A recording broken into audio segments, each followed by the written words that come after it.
안녕하세요. 전 50대 여자입니다. 참, 요즘은 100세 시대라고 하기도 하죠. 전 앞으로 살아갈 날보다 살아온 날이 더 많은 사람입니다. 전혀 짧은 인생이 아니죠. 제 팔자는 스스로 생각해도 그렇게 불쌍해서 하늘에다 원망도 참 많이 했습니다. 긴 시간 동안 너무 힘든 일이 많았거든요. 그런데 제가 그동안 너무 고생해서 쏟아부은 원망들을 보고 하늘에서 남은 여생은 편히 살라 행운을 빌어준 것인지 제가 받아 누리기엔 너무 커다란 복을 받게 되어 그 이야기를 한번 써보려고 합니다. 저는 어렸을 때 시골에서 살았어요. 유복하긴커녕 매우 가난한 집에서 살았지만 부모님의 사랑은 듬뿍 받고 자랐죠.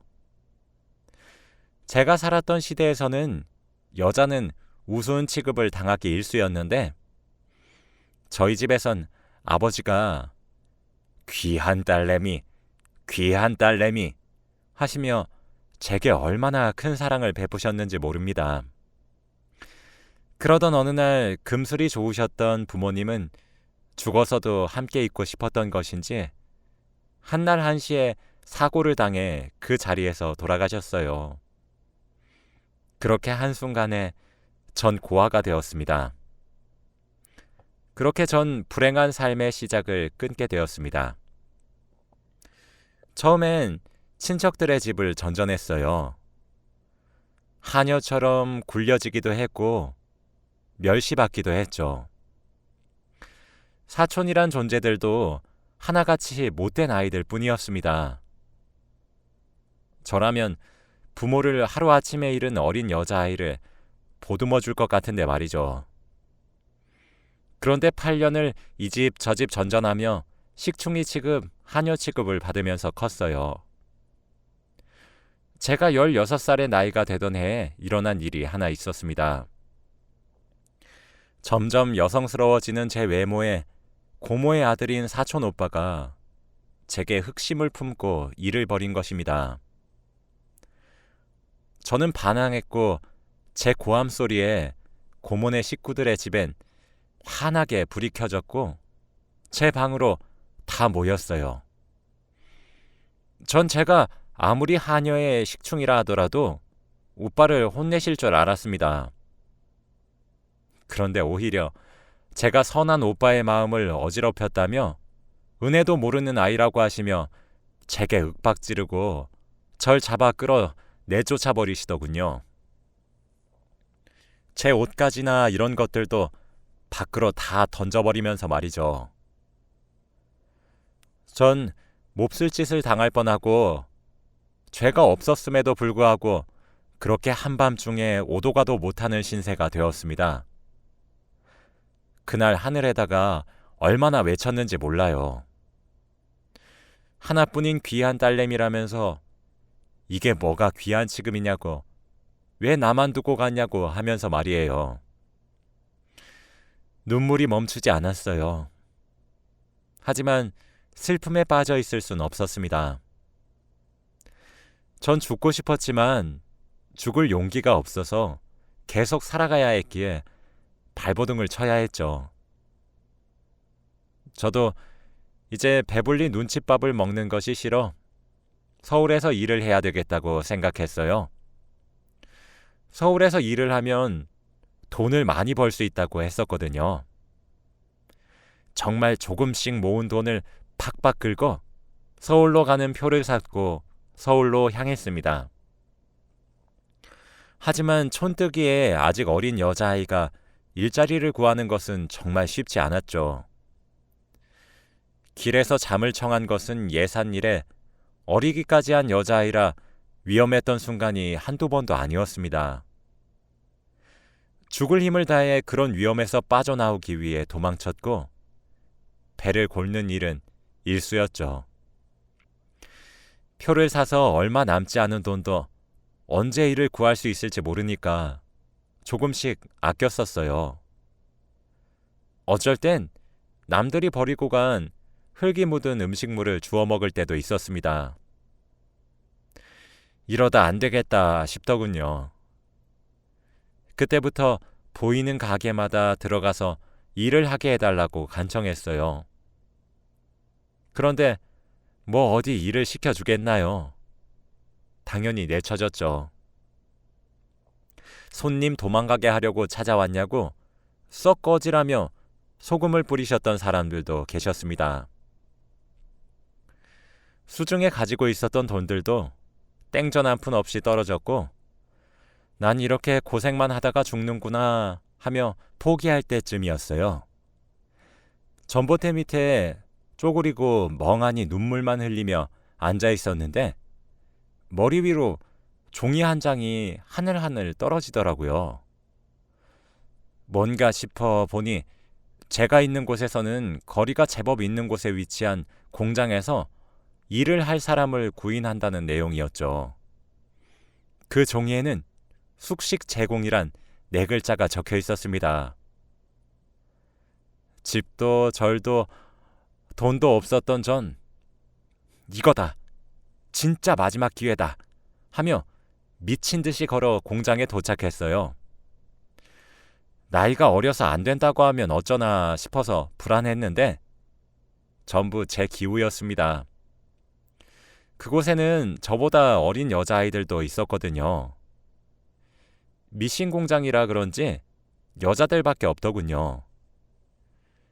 꾀죄죄한 몰골을 본 반장님은 오늘은 쉬고 내일부터 일을 하라며 일하는 시간이며 돈이며 기계적으로 읊더군요.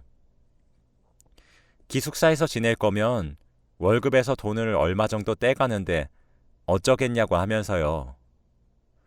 저는 오늘부터 기숙사에서 지내겠다고 했어요. 기숙사는 낡고 초라했고 외풍도 많이 들었지만 그날 밤 서울에 올라온 이후 처음으로 제대로 씻고 이불을 덮고 편안하게 잠을 청할 수 있었습니다. 이튿날부터 손이 부르트도록 일을 했습니다. 요즘 청년들은 미리 알려준 시간보다 일을 더 시키면 야근 수당이니 특근 수당이니 이런 것들을 노동부 같은 곳에 말하기도 하고 신고하기도 한다던데 우리 때에는 그런 것들이 일절 없었고 하라면 해야 했죠. 쥐꼬리만한 월급에서 기숙사 비용도 떼가는 것도 모자라 하루에 잠을 자는 시간을 제외하면 계속 재봉틀을 돌려야 했어요. 하루에 14시간에서 16시간은 일을 했던 것 같습니다. 티끌과도 같은 돈이었지만 쓰는 돈이 없어 그런지 모으니 제법 돈이 되더군요. 몇 년 일에 모은 돈은 생각보다 액수가 컸어요. 그때 같은 기숙사에서 살고 있는 언니가 제게 투자를 권유하더라고요. 세상 물정 몰랐던 전 솔깃했죠. 언니는 자기에게 돈을 맡기면 2배로 불려줄 수 있다고 호언장담을 하며 공장 사람들의 돈을 받아 투자해주고 있다고 했습니다. 저뿐만이 아니라 다른 사람들도 돈을 맡겼다 하기에 언니를 믿었었는데 언니는 제가 모은 돈을 받아가는 것을 끝으로 다음날 새벽에 야반 도주를 했어요. 한순간에 전 재산을 잃었죠. 저와 같은 피해자가 속출하기 시작하더군요. 제 기구한 팔자는 거기서 그치지 않았어요. 돈이야 다시 개고생을 해서 모으면 되었지만 몇 달 지나지 않아 공장이 망해서 문을 닫았거든요. 자세한 사정을 모르지만 회사 사장이 보증을 잘못 썼다고 했나? 뭐 그랬었던 것 같아요. 전 공장에서 친해진 사람들의 집에 신세를 지기 시작했습니다. 다행히도 공장에서 친해진 언니들은 착해서 절 잘 받아주었죠. 그런데 다 며칠 정도만 신세질 수 있었어요. 그것도 한계가 있었기에 염치 없이 언제까지 신세만 질 수 없어서 하루빨리 일한 곳과 몸을 누일 곳을 찾아야만 했죠. 그렇게 발품 팔며 숙식이 가능한 일자리를 찾아 헤매고 다녔습니다. 그런데 그런 제가 안쓰러웠는지 당시에 가장 친하게 지냈던 공장 언니가 자기는 고향집에 내려가서 지낼 건데 함께 내려가지 않겠냐고 하더라고요. 저 하나 정도 도울 여력은 된다고 하면서 말이죠. 염치가 없었지만 전 차마 거절할 수 없었어요. 그렇게 언니네 고향집에서 신세를 지게 되었습니다. 언니네 부모님은 정말 따뜻하신 분들이었죠. 제가 살아온 환경을 듣고 눈물 지으시며 하늘에 있는 부모님들이 대견하다고 할 거라며 어린 나이부터 정말 고생이 많았다며 이제 행복한 일만 있을 것이 분명하다고 해주셨거든요. 어린 나이에 부모를 잃고 눈칫밥만 먹으며 기구한 팔자를 살아왔던 저는 어른의 따뜻한 위로를 받고 정말 아이처럼 울어버렸죠. 그러던 어느 날 언니네 부모님이 절 따로 부르시더라고요. 무슨 일인가 했더니 일자리를 하나 소개시켜 주겠다고 하시더라고요.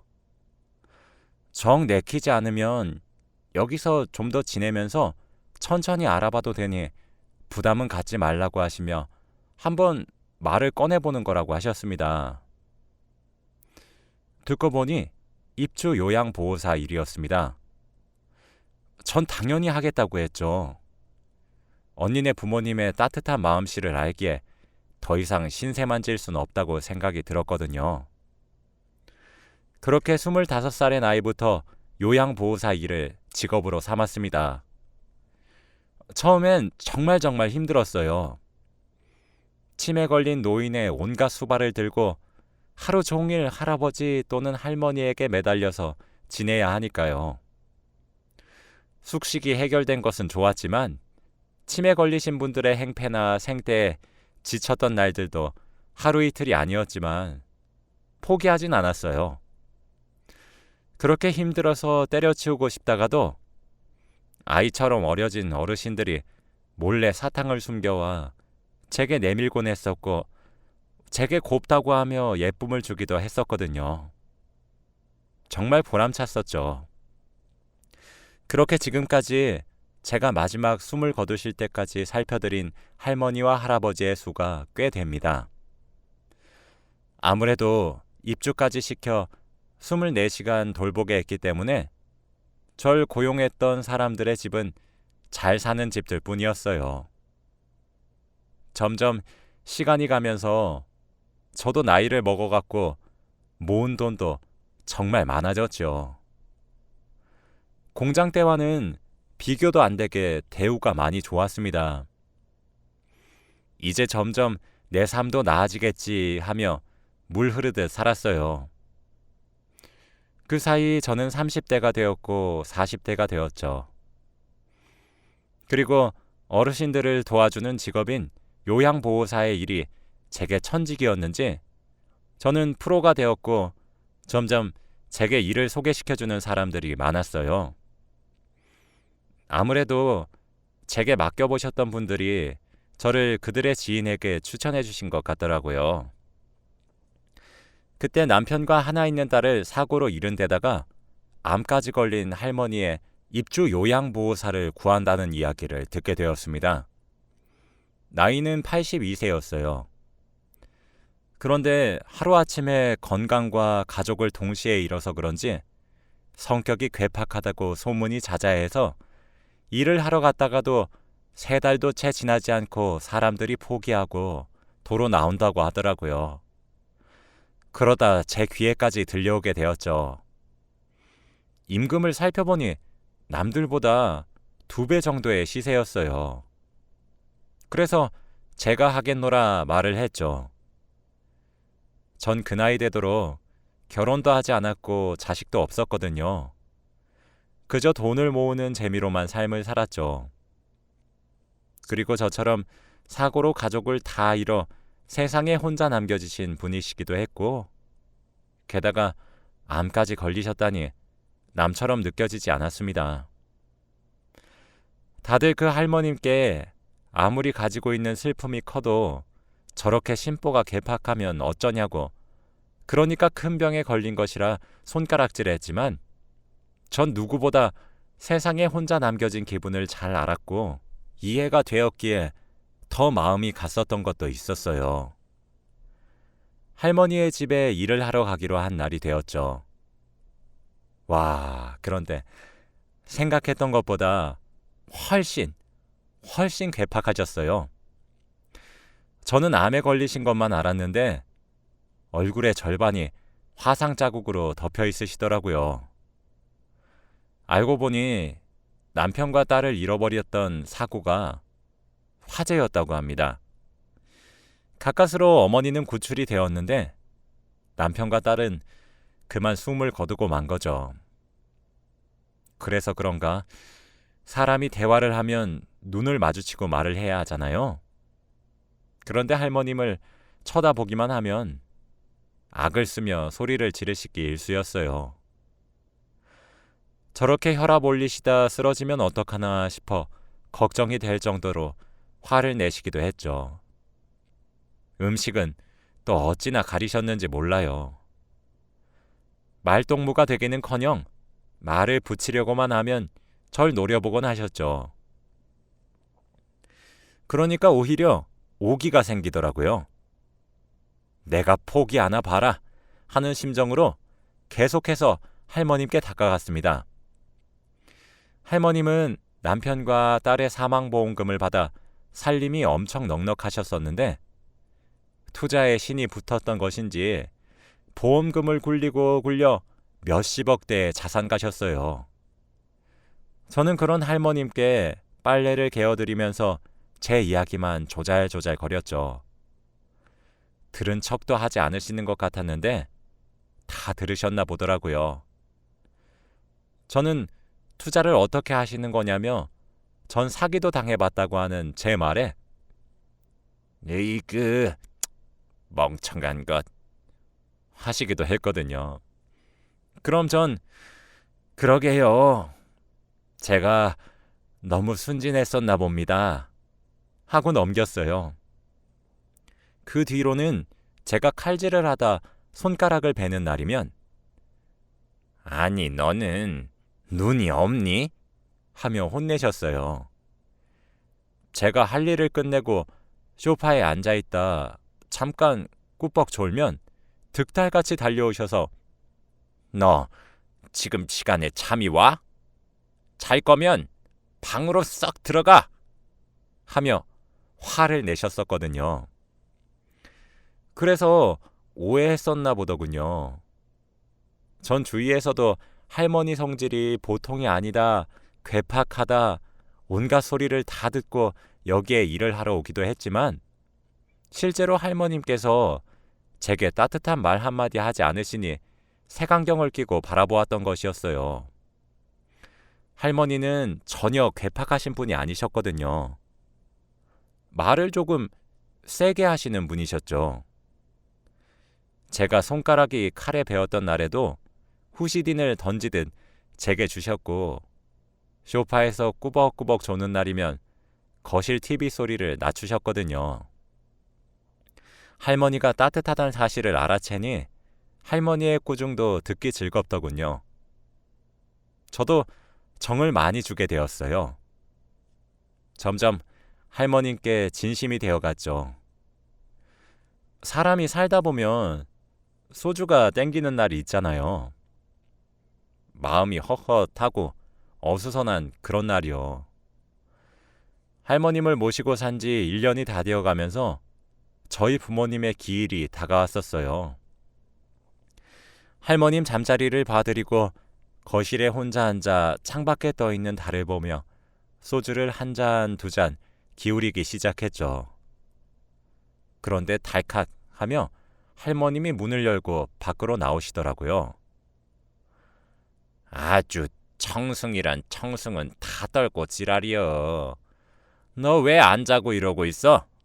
하며 소파로 슬그머니 엉덩이를 붙이셨어요. 그때 저도 모르게 웃음이 나더라고요. 왜 웃냐는 질문에 그냥 그저 기분이 좋아서요. 라고 대답했어요. 잠시 정적이 흐르고 할머님이 물어보시더군요. 너 왜 지금 그 나이 먹도록 결혼도 안 하고 애도 안 낳고 살아? 하시면서요. 그때 처음으로 할머님께 제 이야기를 들려드렸던 것 같아요. 어르신, 제 팔자가 얼마나 기구했는지 아세요? 제가 뭐 돈이 있길 하나, 가족이 있길 하나, 그러니 이 나이 먹도록 남자 한번 제대로 못 만나고 돈이나 벌면서 살고 있죠. 나이 어려서는 부모님을 한날 한시에 잃었지.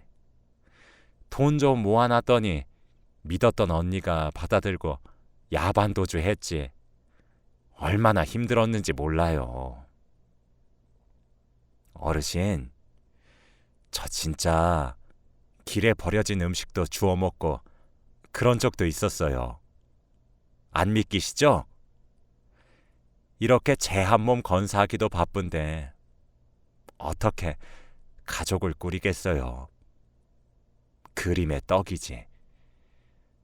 전 할머님께 하소연하듯이 얘기를 해드렸습니다. 할머니는 소파에 앉아 지팡이에 턱을 꿰며 제 이야기를 묵묵히 들어주셨죠.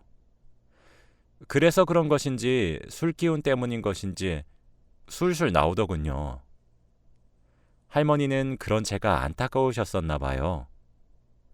본인 이야기를 해주시더라고요. 괜찮다.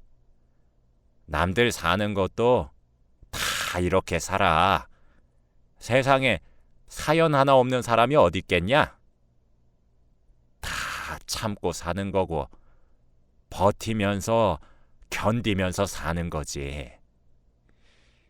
나도 우리 하나 있는 딸이랑 남편을 화재로 잃고 나서 얼마나 죽고 싶었는지 몰라. 우리 남편은 1등 신랑감이었거든. 딸도 그런 남편을 닮아서 심성이 참 고운 아이였지. 화재로 세상을 등져서 그런가 사망보험금은 두둑하게 나왔는데 가족 목숨값인데 좋았겠어. 나도 따라갈까 하다가 겁이 나서 못하고 또 아득바득 살아보겠다고 노력했지. 고향 땅에서는 우리 가족 생각나서 못 살겠고 그래서 서울로 혼자 올라왔지 뭐. 그러다 운 좋게 투자했더니 큰 돈을 벌고 그렇게 재산도 늘어갔는데 아이고,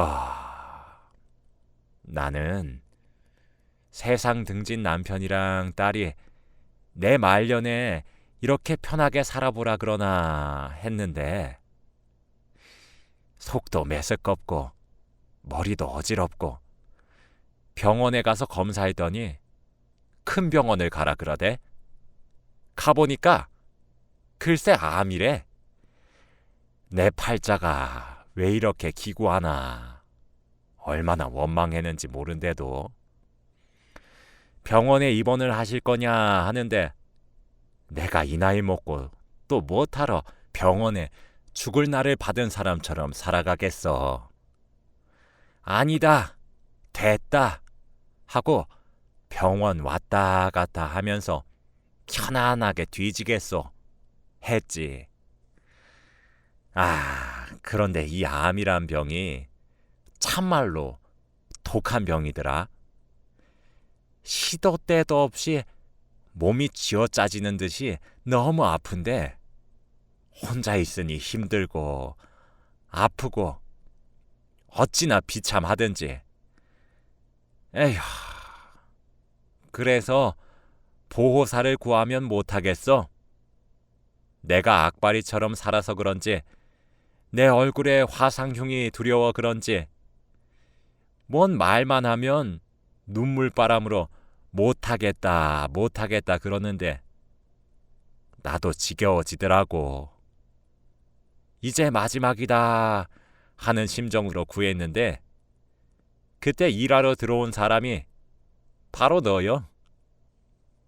근데 너는 내 얼굴을 봐도 징그러워하지도 않고 그저 예 할머님, 예 어르신 하며 살갑게 대해주는 것이 참 고마웠다고. 이왕 이렇게 밤이 늦은 김에 우리 딸이랑 남편 자랑 좀 들어볼 텐가? 잠시만 기다리고 있거라 하시더니 방으로 들어가 때 같아서 색이 바랜 상자를 하나 들고 나오시더라고요. 그러시면서 우리 딸 얼굴 좀 봐라. 얼마나 고운데. 우리 남편도 젊었을 때 여자들 가슴앓이 꽤나 시켰던 얼굴이래도 하시며 제일 먼저 셋이서 찍은 빛바랜 가족 사진을 보여주더라고요. 술을 꽤 마신 상태로 웬일로 얼굴에 미소를 띠고 조곤조곤한 목소리로 자기 얘기를 하시는 할머님의 목소리를 들으며 마음의 위로를 참 많이 얻고 있었어요. 그런데 사진을 본 순간 퍼드득 하며 술이 다 깨더라고요. 전 깜짝 놀라 사진을 할머님의 손에서 뺏어 들고 뚫어지게 보았습니다. 빛바랜 사진이었지만 사진 속에 나온 할머님의 따님분은 제가 공장이 망하고 신세를 졌던 언니임이 틀림없더라고요. 입이 떡 벌어진 채 사진만 뚫어져라 보고 있으니 네가 봐도 우리 딸이 한미모 하는가 보구나 하시며 웃으시더라고요. 할머님, 혹시 따님분 이름이 윤정이 맞아요? 라고 물어봤어요. 그랬더니 아니, 네가 어떻게 그 이름을 알아? 하며 깜짝 놀라시더라고요. 저 기억 안 나세요? 정희 언니가 다니던 공장이 망해서 언니가 회사에서 친하게 지냈던 동생이라고 한 명 데려와서 몇 달을 함께 지냈잖아요. 제가 그 동생이에요. 그때 그 동생한테 입주 요양보호사로 일할 수 있게 해주셨잖아요. 저 기억 안 나세요? 어머, 어쩜 좋아? 저 여기 올라와서 적응하는 게 좀 힘들어서 숨통 좀 틔우고 나서 바로 정희 언니네 연락을 했는데 그 누구도 안 받아서 한참이나 찾았어요. 걱정돼서 정희 언니 고향집에 내려갔더니 글쎄 집은 무너졌지. 사람은 온데간데 없지. 제가 얼마나 걱정을 했는데요. 마을 사람들이 서울로 가버렸다기에 서울에서 일하나 보다 잘 살겠지 했는데 정희 언니도 화재 사고로 그만 이라고 횡설수설하며 할머님을 붙잡고 엉엉 울었어요. 아이고, 아니 그러면 네가 순영이니? 순영이가 맞는 게야? 아이고 그래. 이제 찬찬히 얼굴을 뜯어보니 그때랑 눈망울이 하나도 변하지 않았구나 하시며 아이고 아이고 하시더라고요. 그날 늦은 밤이 지나 새벽에 해가 뜰 때까지 저와 할머님 둘이서 부둥켜 안고 지난 세월을 위로하며 한참을 울었습니다. 그 이후로 할머님은 자신을 어머니로 여겨달라 하셨고 저 또한 제게 저희 엄마와 아빠를 제외하고 따뜻함을 베풀어 주셨었던 첫 어른이었고 정희 언니는 제게 친언니와 다름없는 존재였기에 진심으로 어머니로 여기기 시작했습니다. 거기에 그치지 않고 절 수양딸로 삼아주셨어요. 그렇게 몇 년 동안이나 딸이 엄마를 모시듯 둘이서 행복하게 지냈습니다. 병원에서도 암의 진행률이 심하지 않다 하셨었죠. 그래서 이제 나도 어머니도 드디어 마음도 편하고 몸도 편하게 행복하게 지내겠다 했습니다. 그러던 어느 날이었어요. 다른 날과 다름없이 아침에 일어나 밥을 준비하고 있었는데 어머니가 밖으로 나오시질 않더군요. 항상 오전 9시가 되면 나오셨는데 웬일로 늦잠을 주무시나 하면서 방문을 열었더니 어머니가 이불에 그대로 누워 있으셨습니다. 엄마, 오늘 웬일로 이렇게 늦잠을 자요? 해가 좀 있음 중천에 뜨겠어요. 하며 다가가 흔들어 깨웠는데 어머니 배 위에 올라가 있던 손이 힘없이 바닥으로 떨어지더군요. 불안했습니다. 서둘러 손가락을 코 밑에 대었어요. 숨을 쉬지 않으시더군요. 황급히 귀를 심장에 가져다 댔습니다. 심장도 뛰지 않더군요. 몸도 이미 체온이 식어 있었습니다. 사람이 너무 크게 놀라면 눈물도 나오지 않는다는 사실을 아시나요? 119에 다급히 전화를 걸었어요.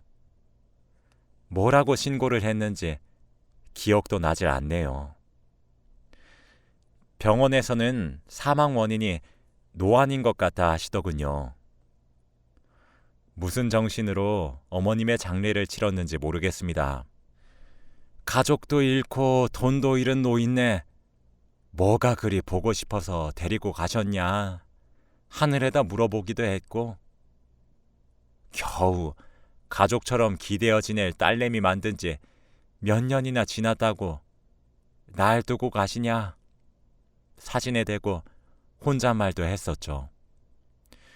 왜 자기가 죽을 날을 아는 것처럼 돌아가시기 하루 전날 내게 고맙다고 하고 사랑한다고 한 거냐고, 이러려고 그랬냐고 혼자 펑펑 울다가 어느새 장례가 끝나더군요.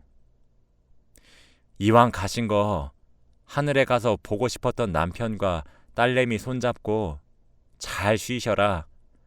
의사가 노안으로 사망하면 고통이 없다던데 마지막엔 고통 없이 편하게 자는 잠에 돌아가신 건 어찌 보면 다행이다 하며 생전 바다를 좋아하셨던 것이 기억나 인천 앞바다에다 유골을 뿌려드렸어요. 사망 신고를 하고 오니 변호사가 집으로 찾아오더군요.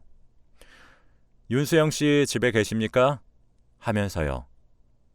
문을 열어서 안으로 들어오라 하니 저희 어머니가 혼자 남은 수양딸 걱정에 유산을 미리 다 정리를 해놓으셨더라고요. 어머니는 저를 수양딸로 들이시고 1년 정도 뒤에 유언장을 적으셨다고 해요. 거기엔 자기가 죽으면 제게 모든 재산을 위임하겠다고 적혀 있었습니다. 그렇게 받은 유산이 40억 정도 됩니다. 유언장과 함께 동봉된 편지에는 저를 딸이라고 지칭하면서 자기가 죽으면 세상에 혼자 남을 제 걱정에 눈을 감으려다가도 번쩍 떠진다고, 자기가 죽으면 이젠 고생하지 말고 남은 노년 남자친구도 만들어보고 그렇게 즐겁게만 살다가 따라오라고, 많이 사랑하고 둘째 딸이 돼주어서 너무 행복하고 사랑한다고 적혀 있었습니다. 더 해주지 못한 것만 기억나 미안하고 죄스러웠는데 어머니가 끝까지 절 걱정하시며 세상을 뜨셨던 것이 참 가슴이 아팠어요. 저는 여전히 어머니와 함께 지냈었던 집에서 혼자 생활하고 있습니다. 어머니가 원하셨던 것처럼 남자친구는 만들어보지 못했지만 저처럼 어린 시절 어른들에게 외면받고 힘들게 사는 아이들에게 후원하고 봉사활동을 하며 나름대로의 행복을 찾으면서 잘 지내고 있어요. 오늘은 딱 어머니가 돌아가신 지 5주기가 되는 날이에요. 제 후원을 받으며 대학을 졸업하고 취직에 성공한 여자아이가 하나 있습니다.